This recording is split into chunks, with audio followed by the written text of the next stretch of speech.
그 도망쳐 생사로 살았던 다윗이 두 번씩이나 사울을 죽일 수 있는 기회가 있었습니다. 그럼에도 불구하고 사울을 죽이지 않았는데 오늘의 질문은 이것입니다. 다윗은 왜 사울을 죽이지 않았을까?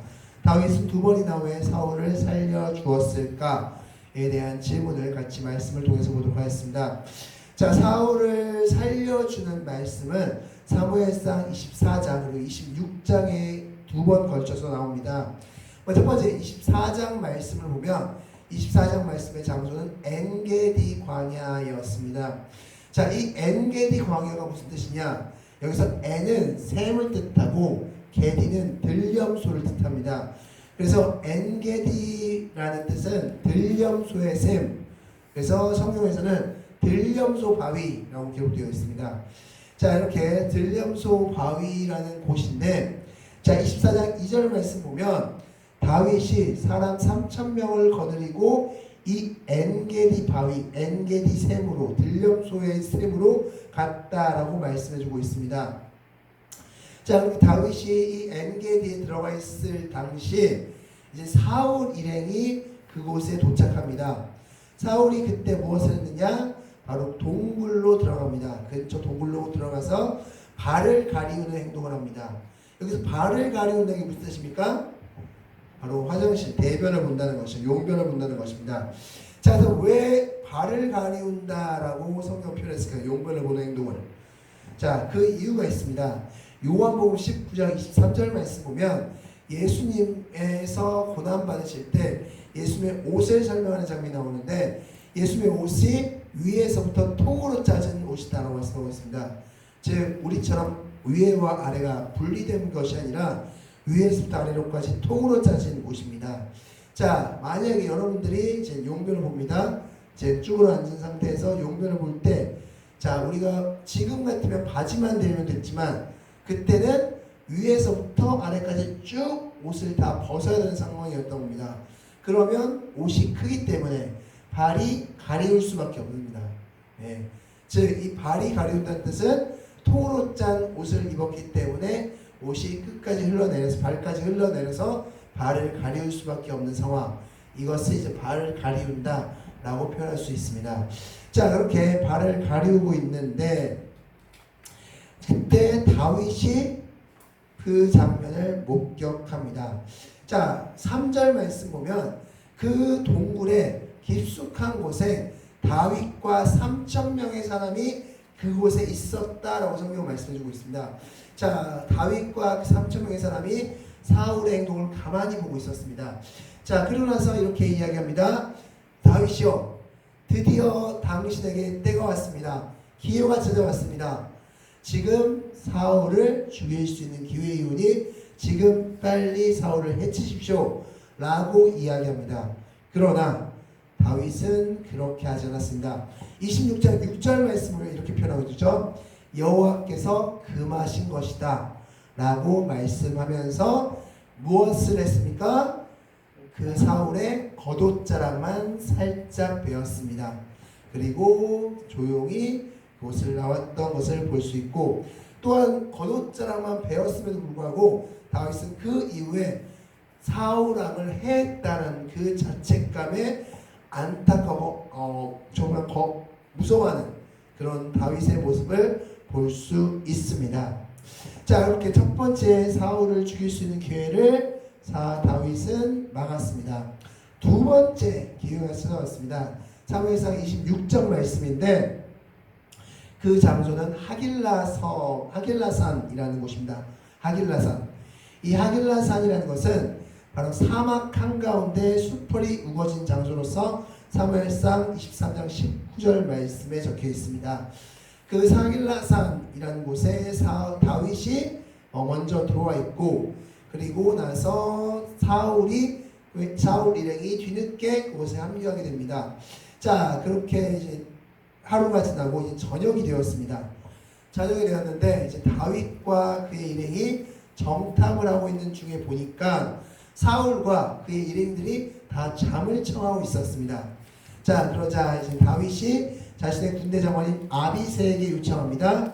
자, 아비새야, 나랑 같이 사울에게 이르자라고 이야기합니다.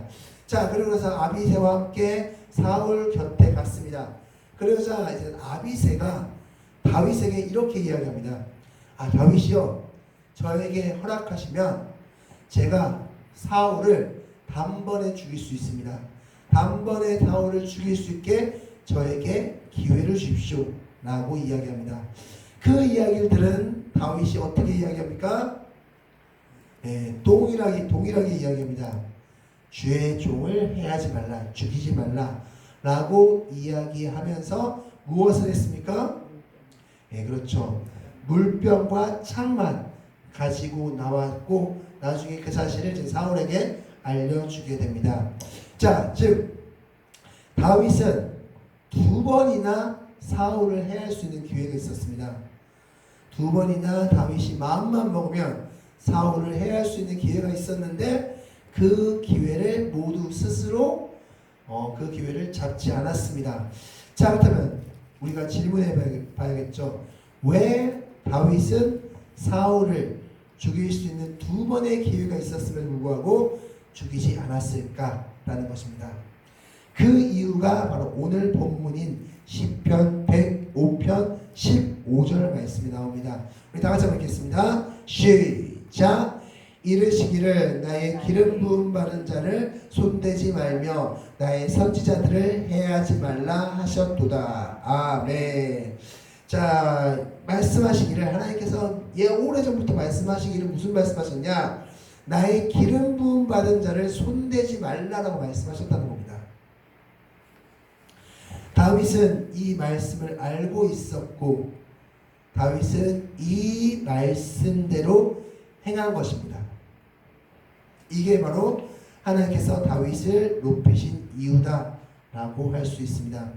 우리 같으면 어떻게 할까요? 우리 같으면 하나님의 말씀은 이렇지만 지금 내가 13년, 14년 동안 도망자 신세로 다니고 있는 상황에서 사울을 죽일 수 있는 절호의 찬스, 이 도망자 신세를 끝낼 수 있는 절호의 찬스, 이것을 그냥 말씀이 적혀있기 때문에, 말씀에 이렇게 적혀있기 때문에 그냥 날려버리시겠습니까? 우리는 말씀과는 무관하게 혹은 말씀을 변개해서 그 행동을 했을 것입니다. 하나님, 말씀은 이렇지만 지금 제 상황 아시잖아요. 제 어려움 아시잖아요. 그러니 하나님 지금 이 한 번만 기회를 주십시오 라고 그 말씀을 무시하고 혹은 변개하고 그 행동을 해 나갔을 것입니다. 하지만 다윗은 그렇게 하지 않았습니다. 다윗은 이 지긋지긋한 도망자 신세를 끝낼 수 있는 절호의 기회였음에도 불구하고 말씀에 그렇게 적혀있기 때문에, 하나님 말씀에 주의 기름 부음 받은 자를 손대지 말라, 해하지 말라 라고 적혀 있었기 때문에 그 말씀대로 두 번의 절호의 기회가 있었음에도 그 일을 행하지 않았다라고 할 수 있습니다.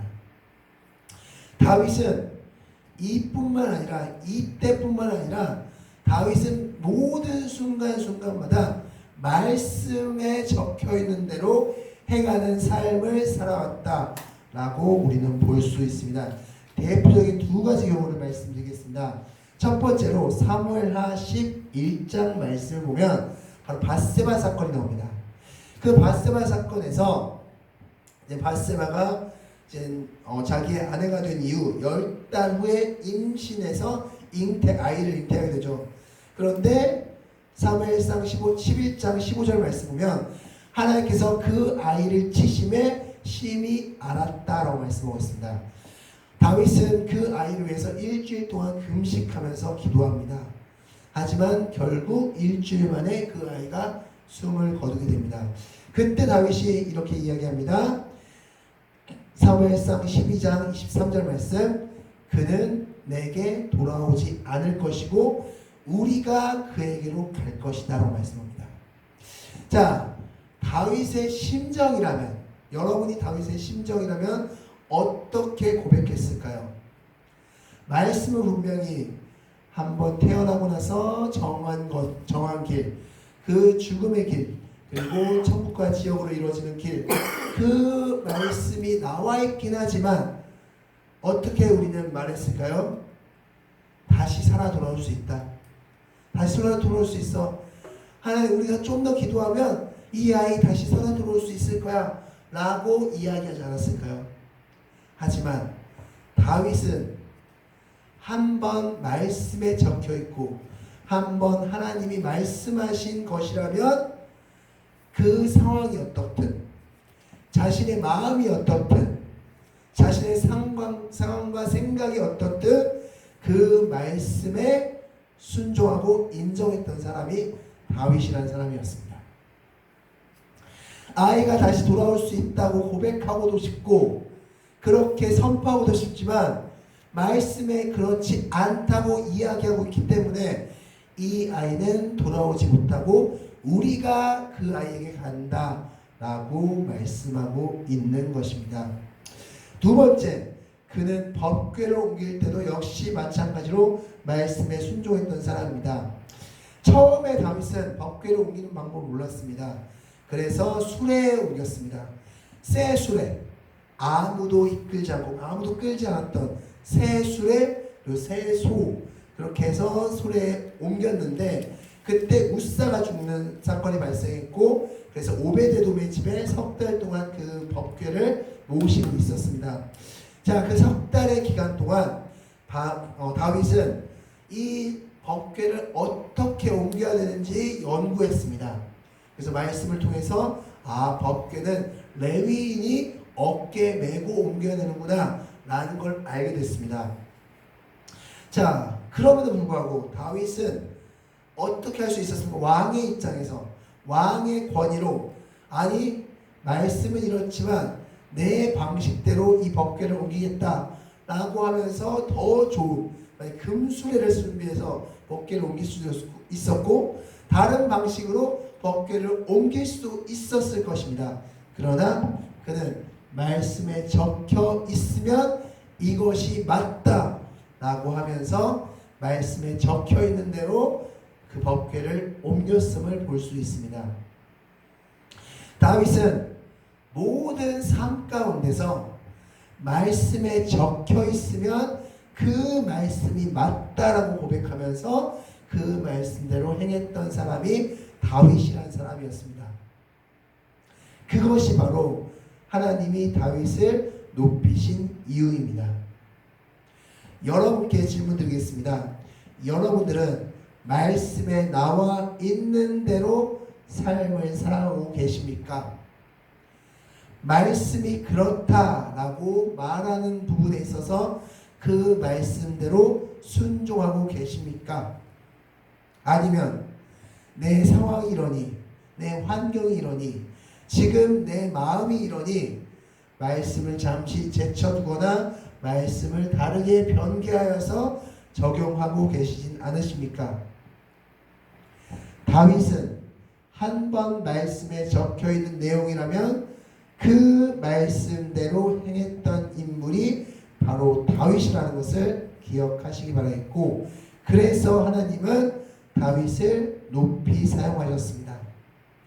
여러분이 하나님께 높임받는 사람이 되고 쓰임받는 사람이 되길 원하신다면 성경 말씀에 나와 있는 그 말씀 그대로 행하시고 사시는 여러분들이 되시기 바라겠습니다. 기도하겠습니다.